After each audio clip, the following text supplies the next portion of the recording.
오늘 말씀의 제목을 한번 따라 하시겠습니까? 오직 지혜 있는 자 같이 하라.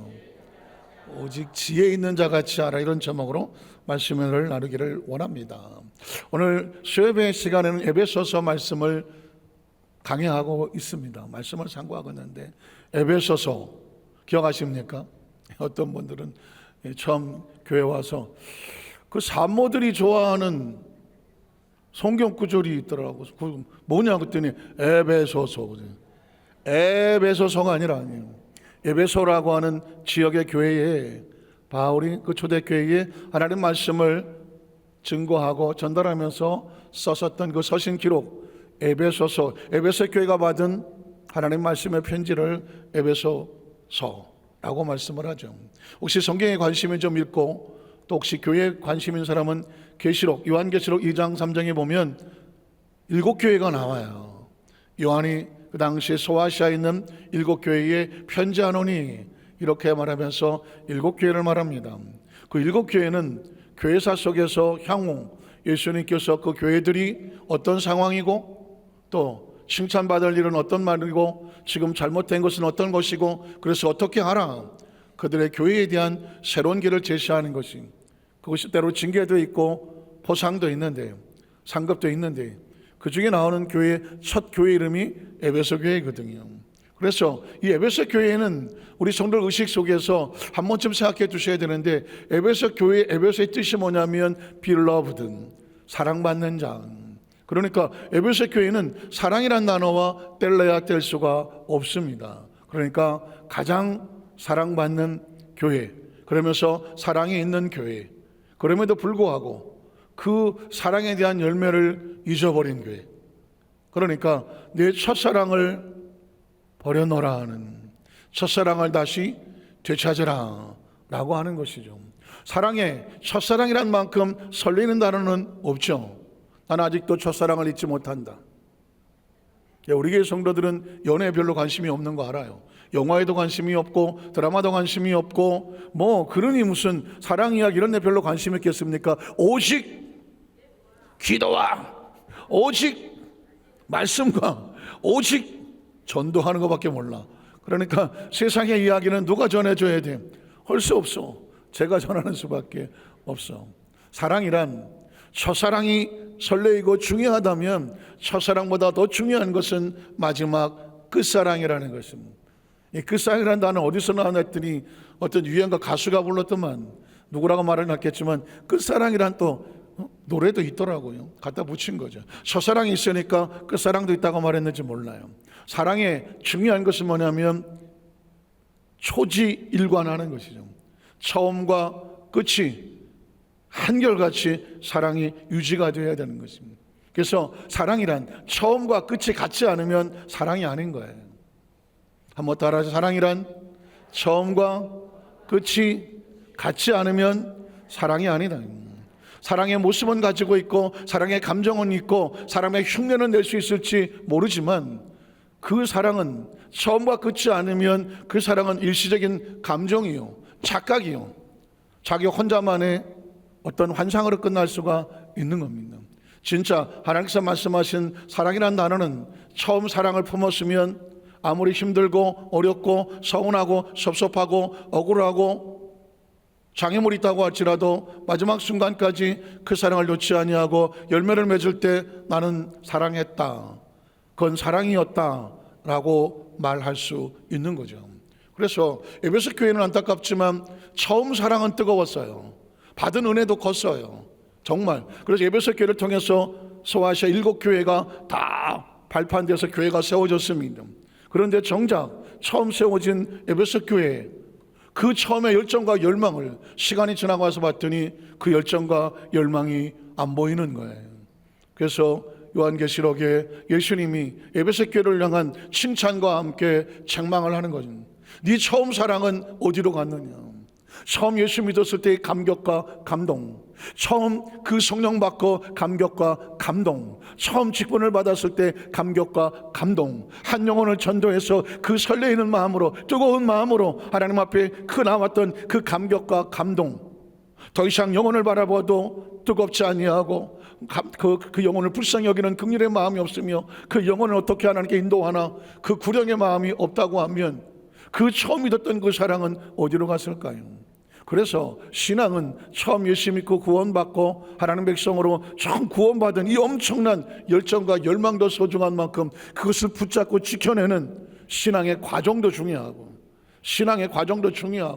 그것을 이겨내고 마침내 열매 맺어서 하나님 천국문을 열고 들어갔을 때 내가 선한 싸움을 다 싸웠다. 무슨 싸움을 싸웠을까요? 그 사랑을 빼앗으려고 하고 오해하고 넘어지고 서운하게 하려는 그 모든 대적들과 싸우고 끝까지 뭘 지켰어요?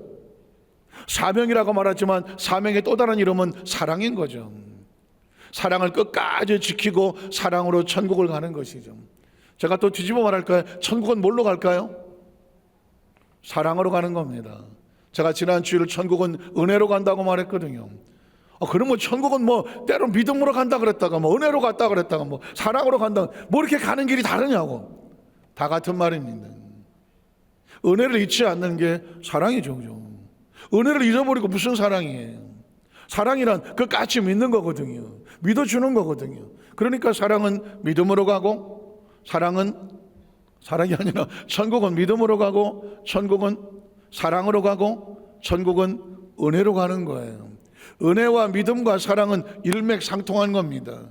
믿음이라고 말하니까 뭔가 좀 차고 냉철하게 보일지 모르지만, 이성과 논리적으로 보일지 모르지만 믿음의 또 다른 이름은 사랑이에요. 사랑하지 않는데 어떻게 신뢰가 돼요? 믿지 않는데 어떻게 사랑이 됩니까? 그리고 그 사랑은 또 다른 것으로 바깥으로 나올 때 은혜라고 말하는 거죠. 은혜는 받은 것을 잊지 않고 늘 갚으려고 어떻게 하면 사랑을 나눌까, 은혜를 받은 것을 나눌까라는 마음이죠. 이건 사랑이 없으면 안 되는 거예요. 그래서 사랑이란, 믿음이란, 은혜란 같은 단어고, 이 단어들이 우리를 어디로? 천국으로 이끌어 가는 줄로 믿습니다. 자, 그래서 이 에베소 교회에 대해서 우리가 오늘 5장 말씀을 나누는데 한번 시간을 되돌아보려고요. 에베소 1장은 뭐라고 말하는가? 주제가 뭘까? 에베소 2장은 주제가 뭘까? 에베소 3장은 주제가 뭘까? 4장은 주제가 뭘까? 그 1장, 2장, 3장, 4장에 했던 이야기들을 한번 리마인드를 해서 보고 이런 베이스를 가지고 5장에 이렇게 말하는 거구나. 때로 성경은요, 이 단락단락의 본문을 가지고 설교하기도 하고요, 때로 한 단어를 가지고 설교하기도 하지만 더 중요한 것은 전체 흐름 속에서 이야기가 왜 나왔는지, 왜 지금 본문은 우리에게 이렇게 외치고 있는가. 빌리 그레이엄 목사님도 바이블 세이, 성경은 말했다고 말하는데 이 성경을 왜 이렇게 말하고 있는가. 이 한 구절, 한 단락, 한 장, 이는 도대체 여기까지 이런 단어가 왜 와 있는가는 전체를 알아야 되죠. 그래야 그래서 이야기를 하는구나. 오늘 그런 차원에서 에베소 1장을 한번 봅니다. 1장의 주제는 뭐냐면 하늘에 속한 신령한 복을 사모하라. 한번 따라하시게. 하늘에 속한 신령한 복을 사모하라. 어렵게 생각할 필요 없어요. 에베소 교회의 주제는 뭐냐? 사랑이라 그랬습니다. 그러니까 하늘에 속한 신령한 복의 그 중심에도 뭐가 있을까요? 사랑이 있겠죠. 자, 에베소 1장 3절로 6절을 보면 찬송하리로다 하나님 곧 우리 주 예수 그리스도의 아버지께서 그리스도 안에서 하늘에 속한 모든 신령한 법을 우리에게 어떻게 주셨다. 자, 그렇지만 이 단어를 보면 하나님도 사랑이고 예수 그리스도도 사랑으로 우리에게 오셨고, 그렇죠? 그를 믿는 자기 백성 하나님 어떻게 하셨고, 사랑하셨고, 사랑하시기 때문에 천국으로 인도하시길 원하시니까 그 인도함을 받는 걸 뭐라고 말해요? 구원이라고 말하고, 그리고 영접하는 자, 곧 그를 믿는 자들을 사랑하셔서 누구의 자녀로 삼아요? 하나님의 자녀로 삼으십니다. 가장 소중한 관계는 자녀 아니겠습니까? 그래서 사랑이죠. 이 사랑은 세상 인간이 생각하는 어떤 낭만적인 육신의 감정적인 것이 아니라 하늘에 속한 모든 신령한 복을 주시려고 하는 베이스는 뭐다? 사랑이죠. 그래서 하늘에 속한 모든 신령한 복을 우리에게 주시되, 곧 창세전에 그리스도 예수 안에서 우리를 어떻게 하셨어요? 택하셨잖아요. 근데 그 택하신 목적과 이유와 마음과 베이스멘트 기초가 뭐냐? 우리로 사랑하고, 또 우리로 하여금 또 너희도 어떻게 해라? 사랑 안에서 그 앞에 어떻게 살아라? 거룩하게 살고 흠이 없게 하시려고 어떻게 하셨어요? 그 기쁘신 뜻대로 우리를 예정하사 예수 그리스도 말미암아 누구의 아들? 하나님의 자녀들이 되게 하셨으니 이는 그가 뭐 안에서? 사랑하시는 자 안에서 우리에게 거저 주시는 바 그 은혜와 영광을 뭐하게 하려는 거예요? 찬송하게 하라는 거죠. 그러니까 우리가 어떻게 예정되었느냐? 사랑 안에서. 어떻게 택함 받았느냐? 사랑 안에서. 하나님 왜 우리를 예수를 우리에게 보내주셨느냐? 사랑하기 때문에. 예수 믿고 구원받아서 누구를 만드셨나? 하나님의 자녀되게 하셨다. 그래서 어떻게 하라? 너희가 피차 서로 사랑하면서 하늘의 신령한 복을 사모하며 하나님의 영광과 찬송을 부르게 하려 하십니다. 이게 에베소 교회 처음 출발하면서 우리에게 사랑을 열었고요. 두 번째로 에베소 2장은 주제가 뭐냐? 허물과 죄로 죽었던 너희를 살리셨다. 한번 따라 하시죠. 허물과 죄로 죽었던 너희를 뭐 하셨습니까? 살리셨다는 것입니다. 이유가 뭘 것 같아요? 사랑이죠. 한번 더 사랑입니다. 이렇게 하시는 목적의 그 하나님의 마음은 사랑이죠. 에베소 2장 1절로 5절을 보겠습니다. 그는 허물과 죄로 죽었던 너희를 어떻게 하셨습니까? 살리셨도다. 자, 이 말에 살리려고 하는 그 마음은 무슨 마음이에요? 사랑하기 때문이죠. 살리려고 하는 그 마음의 어떤 이유는 사랑입니다. 그 다음 절을 보면 그래서 그때 너희는 그 가운데서 행하여 이 세상 풍조를 따르고 공중의 권세 잡은 자를, 다시 말해서 아담과 하와의 죄로 말미암아 하나님의 사랑 바깥에, 중요한 예를 할 때마다 항상 핸드폰이 울리고 핸드폰이 안 울리면 제가 컵을 집어 던집니다. 어쨌든 아주 중요한 거죠. 하나님과 단절됐다는 얘기는 사랑을 잃어버린 존재, 그죠? 그런데 그 가운데 있다 보니까 사랑이 없는 마귀의 종이 되었고 공중에서 잡은 자를 따랐으니, 그 다음 절은 곧 지금 불순종의 아들들 그 가운데 역사하는 사탄의 영이라. 전에는 우리도 다 그 가운데 우리의 육체의 욕심을 따라 지내며 육체와 마음에 원하는 것을 하여서, 자, 다른 이들 같이 본질상 진노의 자녀였더니, 하나님의 사랑 밖에 있으면 심판이니까 본질상 진노의 자녀이었더니 긍휼이 풍성하신 하나님이, 긍휼이 풍성한 하나님이 우리를 뭐 하셔서? 사랑하셔서 그 큰 사랑으로 인하여 어떻게 했다고요? 허물로 죽은 우리를, 죄로 인하여 죽은 우리를 그리스도와 함께 살리셨고, 하나님이 세상을 이처럼 사랑하사 독생자를 사랑으로 우리에게 주셨으니 그 사랑의 주를 믿는 자마다 사랑 안에 거함으로 멸망하지 아니하고 영생은 뭐예요? 사랑 속에 영원히 거하는 것이죠. 그게 바로 허물과 죄로 죽은 우리를 그리스도와 함께 살리셨고 너희는 은혜로 구원을 받았다. 아까 말씀드렸죠. 사랑은 또 다른 말로 은혜와 같고, 은혜는 또 다른 말로 뭐와 같다? 믿음과 같다. 믿음은 사랑이 없으면 절대로 스스로 존재할 수 없는 단어, 그렇죠? 그 사랑은 그 마음속에 은혜가 차고 넘치는 상태. 은혜, 사랑, 믿음, 이게 다 구원의 길이고 구원받은 자의 마음속에 고백되어질 것이죠. 그래서 이 장은 허물로 죽은 우리를 그리스도와 함께 살리셨다. 에베소 교회는 그러니까 그 말씀이 하나님의 사랑이 계속 에베소 교회의 증거가 되는 거죠. 3장을 보면 에베소 3장은 하나님의 구원의 경륜의 비밀, 그러니까 하나님께서 우리를 구원하시고자 하는 그 속에 담겨져 있는 하나님의 비밀, 하나님의 계획, 하나님의 섭리, 이게 무엇이냐라고 묻는 겁니다. 에베소 3장 1절로 4절을 보면 이러므로 그리스도 예수의 일로, 자, 그리스도 예수 그러면 사랑이죠.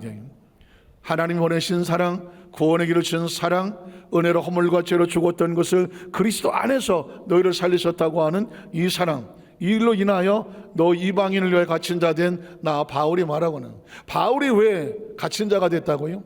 이 사랑을 전하려고 전도하고 선교하고, 그것도 전혀 하나님을 모르는 이방인들을 향하여 목숨을 걸고 가서 복음을 전하다가, 그러니까 전도는 뭐가 없으면 안 돼요? 사랑이 없으면 전도 안 됩니다. 절대로 전도는 사랑이 없으면 전도가 안 돼요.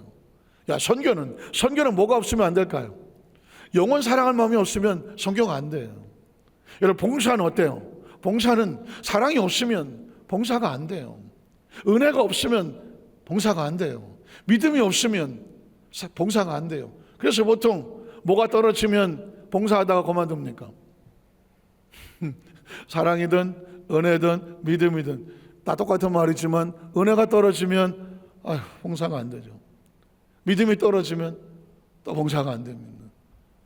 사랑이 떨어지면, 사랑이 식으면 또 봉사가 안 되지 않습니까? 그러니까 이 봉사나 선교나 전도나 영혼 사랑한 마음이나 예배도 마찬가지입니다.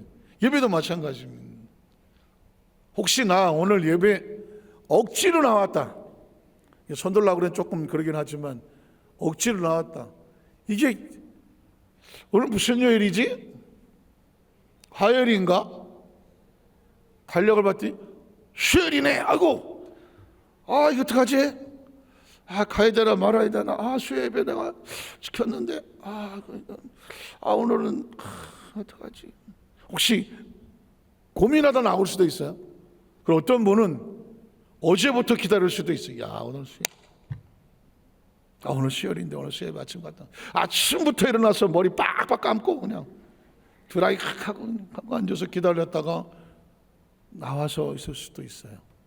예배는 둘 중에 하나예요. 안 나온 사람 어쩔 수 없고, 억지로 나오라도 나온 사람이 있는가 하면 어떤 사람은 사모하에 달려 나온 사람도 있습니다. 근데 이거는 제가 볼 때 어떻게 할 수가 없어요. 억지로는 안 되는 것 같아요. 하나님이 은혜를 주시고 사랑을 주시고 믿음을 주셔서 마치 그냥 지남철에 쇠가 붙어난 것처럼 팍 하고 튀어나가서 하나님 끌려 나와서 앉아있는 걸, 그걸 사랑이지 뭐. 그게 은혜고 그게 믿음이잖아요. 그러나 여러분, 억지로라도 나왔다면 그것도 감사한 거야. 그 억지로가 그게 억지로 되겠냐고. 억지로 안 됩니다. 그러나 하나님께서 어떻게든 가서 너 살아라. 예배 자리에 가서 말씀 듣고 살고 기도하다가 살고 찬양 듣다가 살고 네 영혼을 살게 해라 하는 마음으로 억지로라도 나왔지만 나왔다면 산 거예요. 숨을 쉬면 산 거 아니겠습니까? 숨을 뜨면 산 거예요. 의식이 돌아오면 산 거라고요. 사람이 죽고 죽는 거하고 사는 거 혹시 경험해 보신 분 있을지 모르지만 이건 0.01초도 순간과 찰나, 이거 뭐 시간 계산이 안 돼요. 여러분 이제까지 오면서 수도 없이 많이 죽을 뻔해 보지 않았어요? 저는 몇 번을 겪어봐서 아는데 가장 사느냐 죽느냐 의식은 사실은 본인이 모르더라고. 제가 20대 때 한번 연탄가스를 먹었다는 말씀을 드렸지만 사실 연탄가스 혹시 드셔보신 분 계셔? 곱빼기로? 많이 드셨네. 동기들이 많네. 연탄가스 먹고 의식을 잃는 거 난 안다. 혹시 알아요? 아셨어? 연탄가스 먹는데 내가 이제 가는구나, 의식이 있구나. 혹시 가시는 게 느껴졌어요?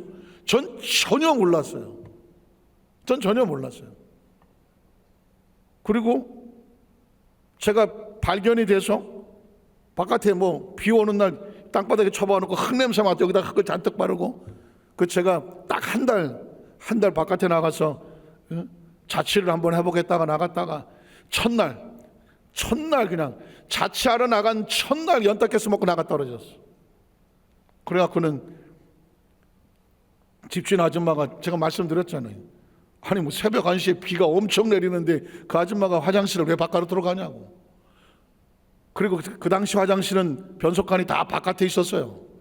저 바깥에 한 10m, 15m 저 바깥에 떨어져 있고 시커멓게 이렇게 해놓고 거기 몽당 빗자루 이런 것도 있고 음침하고 막 이래서 혹시 아시겠지 모르지만 저녁에 이렇게 밤에는 빨간 장갑, 노란 장갑 이런 것도 나온다고 아주 도깨비도 있고 어쨌든 이 밤에는 화장실이 아주 그 스토리가 많은 그런 화장실이잖아요. 옛날 화장실은.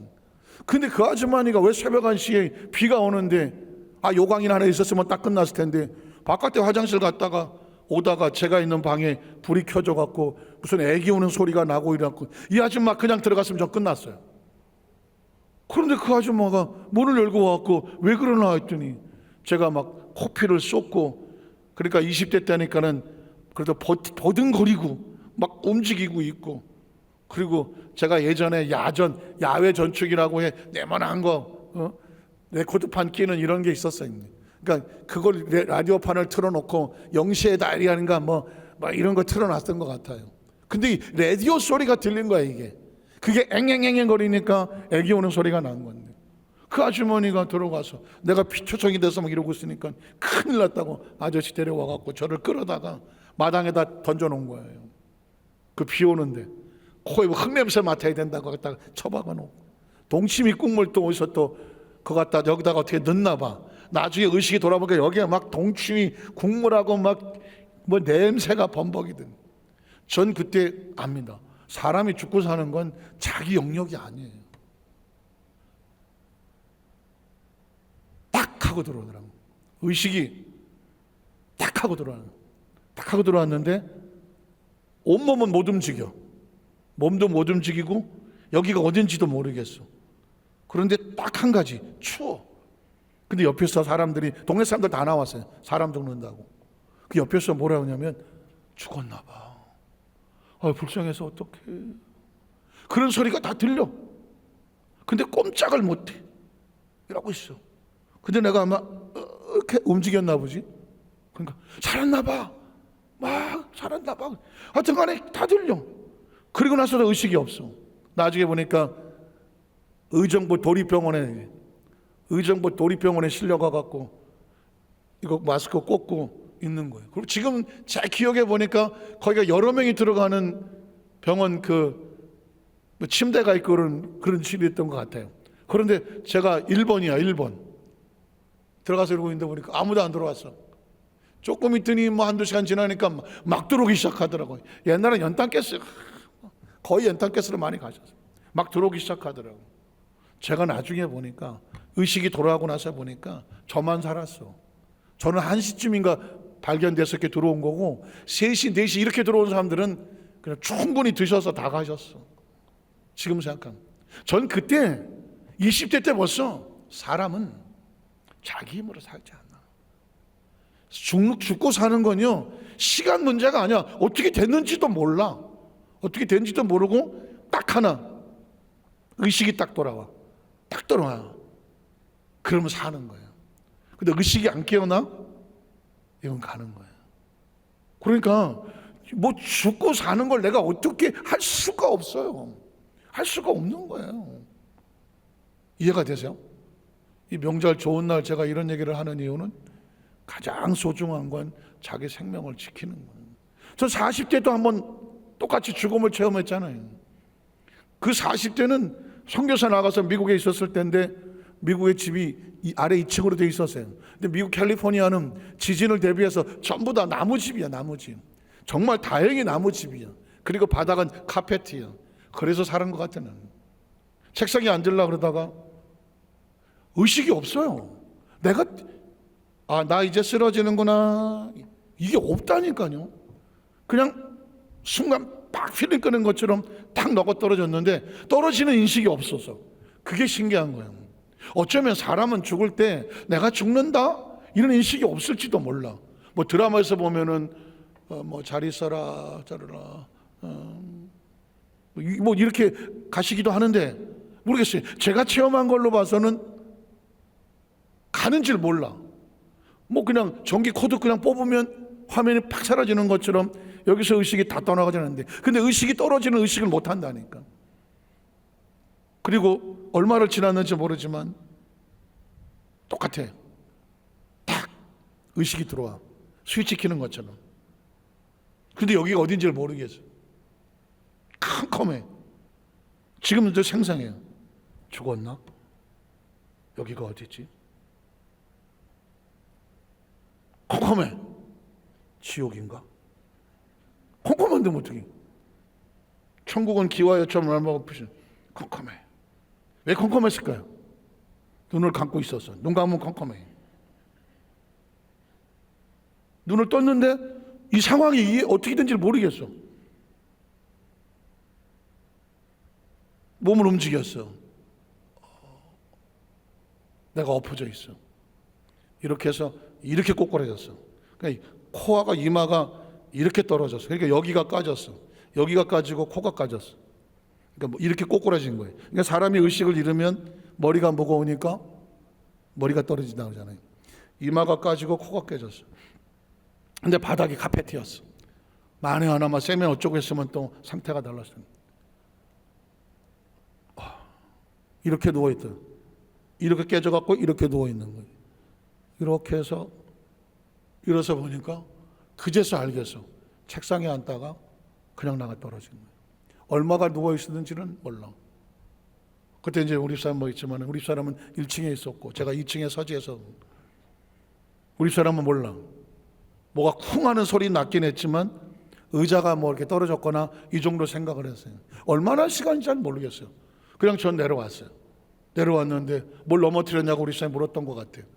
난 아무 일도 없다고 그랬어요. 그 이후에 제가 바뀐 건 뭐냐면요, 내일은 내 날이 아니구나. 저 벌써 20대 한번 겪었잖아요. 40대 한번 겪었잖아요. 그러니까 그 이후에 저는 설교가 달라졌어요. 아, 이 설교가 마지막이다. 그냥 무슨 목회자는 그렇게 설교해야 된다, 오늘이 마지막인 것처럼 설교해야 된다, 이렇게 선배들이 한 목회학을 책을 본 것도 아니고 누가 그렇게 말해서가 아니라 난 제가 겪었으니까 내일은 내 날이 아니에요. 그리고 준비도 안 돼. 의식을 탁 나가버린 순간에 조금만 시간 주세요. 나 이대로 가면 안 돼요. 준비할 시간 없어. 그런 시간이 없어. 그리고 사는 것도 내가 아무리 살려고 몸부림을 쳐도 사라지는 게 아니야. 코드를 빼면 그걸로 끝이야. 전 2번이나 겪었어요. 그래서 그 이후에 강단에 서는데 40대는 제가 미국에 선교사하고 한국에 들어왔을 때 40대는 제가 50을 못 살 것 같다 그랬습니다. 왜냐하면 40대가 너무 두려웠어. 왜냐하면 언제 코드 빠질지 모르겠더라고. 왜냐하면 누워서 자잖아요. 아침에 일어난다고 누가 보장해? 아무도 보장 안 해요. 의식이 아침에 깼어? 그 깨는 거 누가 깨는 거예요? 내가 3시에 깨야지. 3시 깨자? 깨지나요? 안 깨져요. 몇 시에 깨는지 물론 일부러 알람을 켜놓고 깨긴 하지만 자기가 내가 아침에 몇 시에 눈을 뜰지는 아무도 예상을 못합니다. 이야기는 뭐냐면, 제가 하는 이야기는 뭐냐면, 이 모든 주관이 하나님 안에 있어요. 하나님을 인정하지 않을 수밖에 없어요. 인정할 수밖에 없어요. 하나님을 부인할 수가 없다니까. 자신이 조금만 생각하러 경험을 해보면 생명이란 그래. 그러니까 매일 매 순간이 절박할 수밖에 없고 처절할 수밖에 없고 절실할 수밖에 없어. 제가 기도할 때, 설교하고 할 때 어떤 분이 저한테 목사님 왜 이렇게 기도할 때 막 절박하게 기도하고 그러세요? 한번 죽어봐 하시냐. 한번 좀, 그럴 수는 없지만 하여튼간에 한번 겪어봐. 죽음이란 처절한 바닥에 속에서 무기력하게 아무것도 할 수 없는 철저하게 그분의 손 안에서만 움직이는 걸 경험을 해봐. 그러면 처절할 수밖에 없어. 절박할 수밖에 없어. 제가 가지고 있는 생각은 그런 생각이에요. 그래서 저는 그 마음, 그래서 40대는 저는 50을 못 넘길 줄 알았어요. 60대 신분을 보면서 엄청난 존경을 했어요. 야, 어떻게 하면 60까지 사나. 40을 지나고 50이 되니까 비로소 이제 마음이 좀 편안해지면서 뭐라고 하냐, 매일매일 겸손하게 감사하면서 살자. 그러니까 이제는 내일은 내 날이 아니야. 여기까지 주어진 것에 감사하고 매일매일을 준비하는 심령으로 살아간다면, 그러면 내일은 하나님이 안고 가실 것이니까, 그러면서 뭐가 돼요? 마음의 평안이 되어지는 거죠. 그 중심에 뭐가 있어야 되냐면 사랑이 있어야 돼요. 이 처음 얻었던 사랑, 처음 믿었던 은혜, 이 사랑을 마지막까지 안고 가야 돼요. 사명은 그렇게 거창한 게 아니에요. 전교, 선교, 봉사, 직분, 예배, 그냥 화려하게 갖춰 해놔도 중요한 건 끝까지 가는 사랑이에요. 받은 은혜를 잊지 않는 그 사랑, 내가 그 사랑 속에 있는 자신의 사랑받는 존재, 그리고 내 주위에 있는 이 영혼들을 바라보면서 하나님이 사랑하시는 사랑의 공동체, 이렇게 바라보면 하나님과의 관계에도 성공할 수 있으며, 이웃과의 관계에서도 갈등도 있고 여러 가지 상처도 있겠지만 내가 받은 사랑으로, 그 사랑으로 무장하고 있으면서 혹시 서운하고 섭섭하고 억울하고 못 견딜 문제가 다가올 때 그걸 이겨낼 수 있는 힘은 뭐밖에 없어? 사랑밖에 없어. 나 같은 산나는 사랑을 하셨는데 그 사랑으로 견디기 어려울 때 더 큰 사랑은 나를 무장을 하면 적어도 그 아픔과 상처가 나를 상처 주지 못하도록 사랑으로 이겨내게 되는 줄로 믿습니다. 오늘 바울이 그런 고백을 하거든요. 자, 이방에서 내가 감옥에 갇혔어. 저 사람은 왜 스스로 감옥에 갇힌 것을 부끄러워하지도 아니하고 창피하지도 아니하고 감옥에 갇혀 있는 자신의 모습에 위축되지도 않고 세상 말로 그냥 어디 처박혀 있는데 내가 왜 이렇게 됐을까 스스로 자책하지도 않고, 다른 사람은 비교해서 남들은 좋은 집에서 호의호식하고 사는데 나는 왜 이 감옥에서 이런 것을 하고 있을까, 자기 스스로 평가절하하지도 아니하고 기꺼이 스스로 갇힌 자 된 것을 어떤 의미에서는 자랑스러워하면서 밝힐 수 있을까? 그건 뭐예요? 사랑 때문이죠. 하나님께 받은 바 사랑, 그 사랑에 영혼을 사랑한 마음으로 사명을 감당하는 사랑, 그 사랑이 너무 크고 사랑이 무장이 되어 있기 때문에 감옥이 그를 가두지 못하는 거죠. 감옥이 가둘 수 없어요. 감옥이 그를 쫄게 할 수 없어요. 감옥이 그를 절망하게 할 수 없어요. 감옥이 그를 처절하게 무너뜨릴 수 없어요. 왜? 그 안에 가지고 있는 사랑의 힘이 크기 때문이죠. 신앙은 그런 의미에서 그 사랑으로 말미암아 다른 어떤 것들이 나로 하여금 세상에 위축되지 않게 하는 그 힘, 그게 사랑이에요. 그게 은혜예요. 그게 믿음이에요.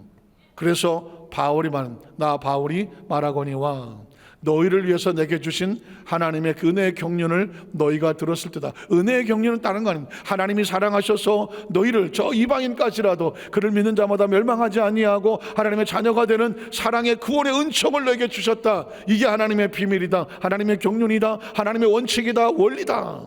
그것을 바울이 전했습니다. 너희가 이미 듣고 알지 않았느냐. 그러므로 곧 계시로 내게 비밀을 알게 하신 것. 계시가 뭐예요? 리버레이션, 수도 없이 계시란 뭐냐? 하나님의 영역에 있는 것을 인간이 볼 수 없는 3차원의 인간의 눈으로 4차 영역을 볼 수 없는 것을 그 4차원 하나님께서 커튼을 걷어 주셔서 하나님을 보게 하심으로 말미암아 우리가 알게 하는 것. 계시는 내가 보는 게 아니라 그게 알게 하심으로 내가 볼 수 있어지는 하나님의 영역을 계시라고 말하는 거거든요. 사실 하나님 말씀은 이게 다 계시거든요. 하나님 말씀은 다 계시입니다. 이 말씀을 듣고 왔을 때 옥스퍼드 캠브리지를 나왔다고 창세부터 계시록까지 성경이 이해가 될까요? 이해 안 됩니다. 그가 가진 눈으로, 학문의 눈으로 성경은 이해가 되지 않습니다. 성경은 하나님의 성령으로 조명이 되었기 때문에 성경이 열려지려면 성령의 감동에 따라 말씀을 볼 때 하나님이 열어주셔야 하나님의 계시를 발견하게 되는 것이죠. 바울이 그렇게 받았다는 것입니다. 내가 배운 학문과 내 지식과 능력으로 하나님 말씀을 깨달은 것이 아니라 그가 알았던 것은 오히려 예수 믿는 사람을 핍박할 수밖에, 그가 받은 지식은 그렇게 만들었지만 그가 바람에서 도상에서 거꾸러지면서 그의 눈이 다시 닫혔다 열리고 나서부터 뭐가 됩니까? 예수가 보여집니다. 그의 계시가 보여지지 않겠습니까? 그래서 그로 말미암아 복음을 가지고 전하는 것이죠. 알게 하시는 내가 먼저 간단히 기록한 것과 같이 그것을 읽으면 내가 그리스도의 비밀을 깨달은 것을 너희도 알 수 있게 될 것이다. 예수로 말미암아 구원받은 하나님의 자녀가 되고 하나님의 영이 들어오면 내가 말씀을 듣고 깨달은 것처럼 너희도 깨달아 알게 될 거라는 것이죠. 자, 여기서 4장만 하고 마치겠습니다. 4장에 보면 성령이 하나 되게 하신 것을 힘써 지켜라. 하나 되게 하신 게 뭐냐? 세 사람이거든요. 자, 여기서 4장 1절로 3절 보겠습니다. 그러므로 주 안에서 갇혔다는 단어가 자꾸 나오죠. 어디 갇혔다고요? 감옥에 갇혀 있습니다. 스스로 갇힌 것과 같아요. 복음을 전하기 위해서 갇히는 걸 피하지 않고, 갇히는 것을 피하지 아니하고, 갇히는 것을 두려워하지 아니하고, 갇히는 것 때문에 주춤거리지 아니하고, 오히려 복음을 증거하고 기꺼이 그가 그 갇힌 것에 대해서 전혀 개의치 아니하고 그걸 스스로 그리스도 안에 고난받은 것을 자랑할 수 있는, 갇힌 내가 너희를 권하노니 너희가 부르심을 받은 일에 합당하게 행하여, 이제 구원받았다면 행함이 필요하죠. 모든 겸손과 온유로 하고 오래 참음으로 결국 뭐예요? 사랑 가운데 서로 뭐해라? 용납하고죠. 신앙생활하면서 아주 우리가 끝까지 싸워야 될 게 뭐냐면 사랑으로 피차에 용납하는 겁니다. 쉽지 않거든요. 한번 따라, 그럴 수 있나? 네가 나한테 그럴 수 있나? 이러면 뭐 되는 거예요? 싸우는 거죠. 싸우는 겁니다. 그런데 그럴 수도 있겠지. 한번 따라하세요. 그럴 수도 있겠지. 무슨 사정이 있겠지. 뭔가 오해가 있었나 보지.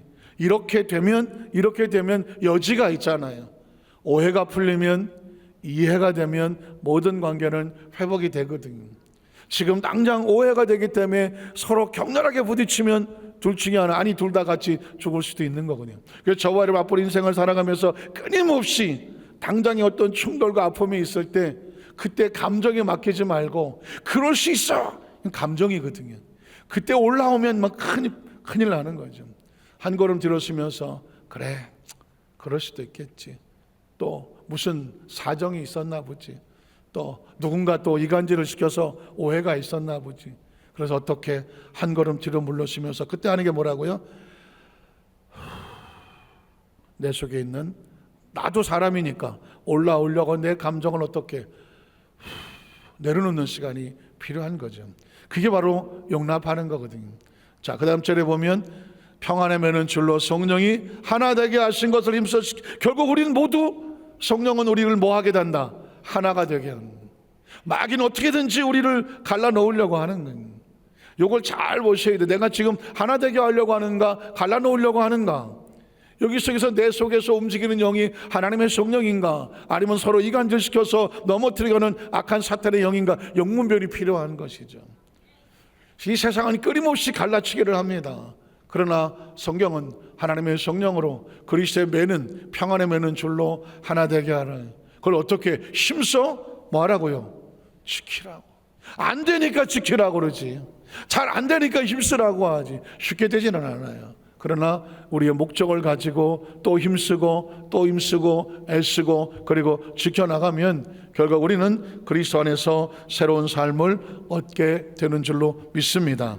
자, 오늘 말씀을 마치면서 오직 지혜 있는 자같이 하라고 하는 것은, 다음 시간에는 그 지혜 있는 자같이 하는 그 베이스가 사랑인데, 그 사랑 안에 아주 디테일하게 이렇게 해야 돼, 이렇게 해야 돼, 이렇게 해야 돼, 이렇게 해야 돼, 이런 내용들이 쭉 기록이 되어 있거든요. 그런 내용도 때로 필요해요. 왜냐하면 사랑이라고 하는 굉장히 큰 카테고리 속에서 그냥 뭉퉁거려 들리거든요. 너희가 서로 사랑하라, 아멘 했지만 사랑에 구체적으로 이럴 때 이런 내용들도 때로 필요한 것 같아요. 그래서 다음 주에는 그런 내용들이 디테일하게 들어가는데, 그런 내용들을 한번 쭉 읽어보면서 사랑하면 이런 내용들도 알고 지켜내야 되는구나 라는 것을 함께 말씀 나누기를 원합니다. 기도하겠습니다. 하나님 아버지, 감사합니다.